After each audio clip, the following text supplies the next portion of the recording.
Norman11 ABL YouTube channel. Like, share, and subscribe. Lovebird talks and tips.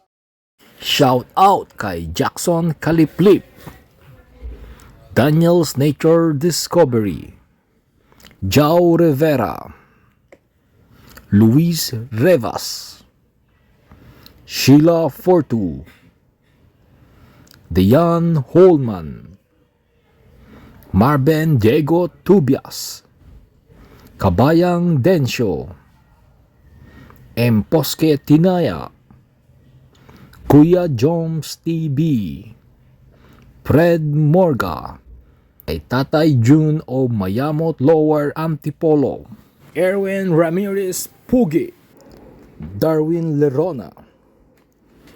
Hello, welcome back my fellow Kasha Bobs.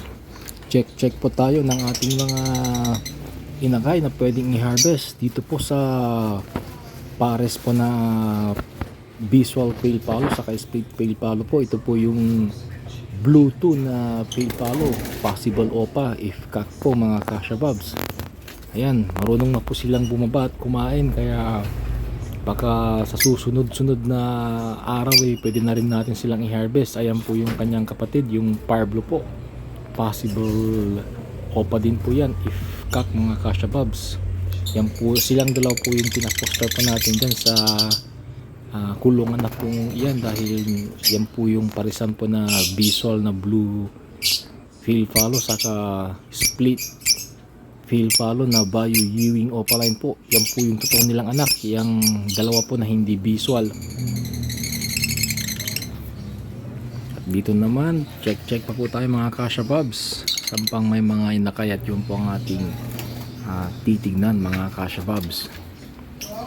Ito may nakay din po ito, kaso babalikan na lang po natin yan. Ito po mga Kasha Bobs, yan po yung splay legs na blue opaline Ewing. Yan po yung sakang yung kanyang paa na kaliwa po. Hindi po natin nasubaybayan dahil sa sobra pong dami ng napisang inakay. Yung po yung 21 po na offspring po mga inakay. Yan po yung ating na miss out na tignan. Nasa gilid kasi ng nest box, kaya hindi natin alam splay legs pala. Ito po yung kanyang mga kapatid. Ayan po sila, mauve opaline Parblo po, saka isang mauve normal split opa if male po siya mga Kasha Bobs, saka yung splay legs po na blue yung opaline po. Malapit na rin po natin silang i-harvest dahil sa ngayon marunong na po silang bumaba, pero hindi pa po sila marunong sa pagka kumain ng kanilang ng patuka. Hindi pa po sila marunong kumain ng patuka. At dito naman yung mga albino sa lutino po, medyo pinapalabas na po sila ng kanilang mga magulang, original na magulang, dahil nung tinignan ko po nung una, at ito po ang aking i-share sa inyo mga Kasha Bobs, ito po ang tumambad. Malalaki na po sila, wala pong buntot, kaso may itlog na po. May itlog na po ulit yung pares po, kaya nasa labas na po yung mga inakay. Ayan po sila. Yang may balahibo po na opaline, yan po yung magulang nila. May dalawang lutino pala. Yung dalawang yung lutinong may balahibo na buo, yan po yung magulang nila na hen. Yung mga wala pong buntot, yan po yung mga lutino po mga Kasha Bobs. Sana po split opa po sila. At dito naman, yan po yung green Ewing opaline sable na male, pinares po natin sa lutino na normal. Ito po ang ating i-harvest ngayon mga Kasha Bobs. Ayan po sila. Yan po yung dalawang pinaposter din po natin na green opaline sa Parblo opaline po, anak po ng violet opaline sa Parblo opaline.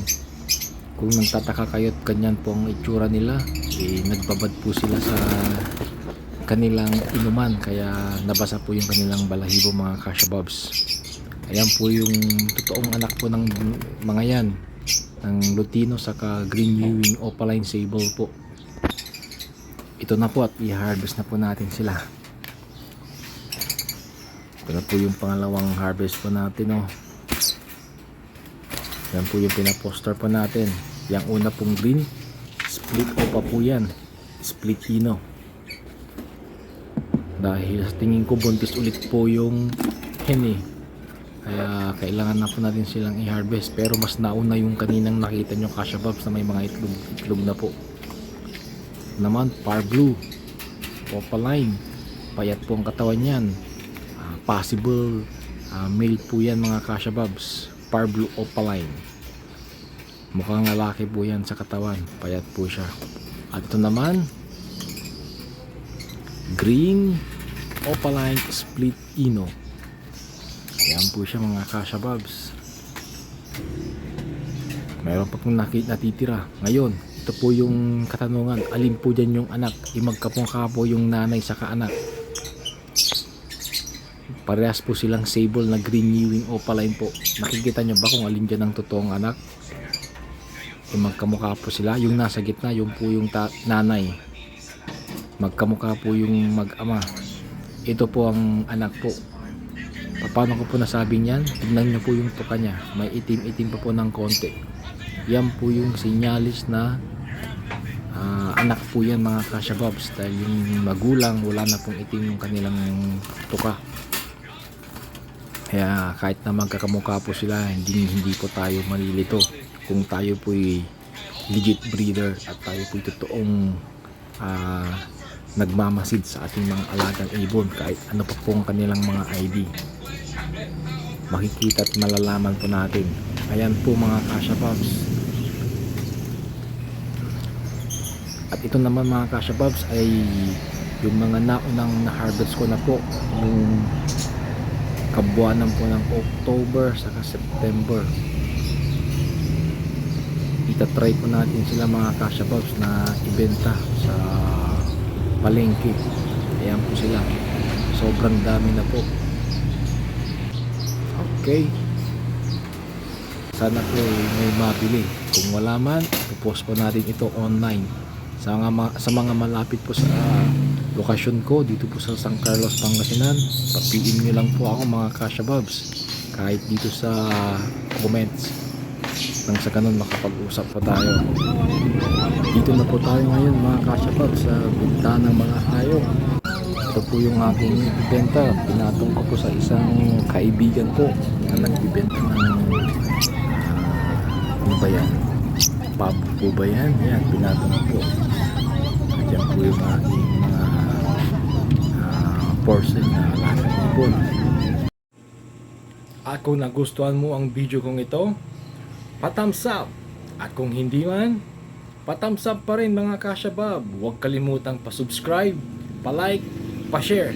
At ulit, maraming salamat po.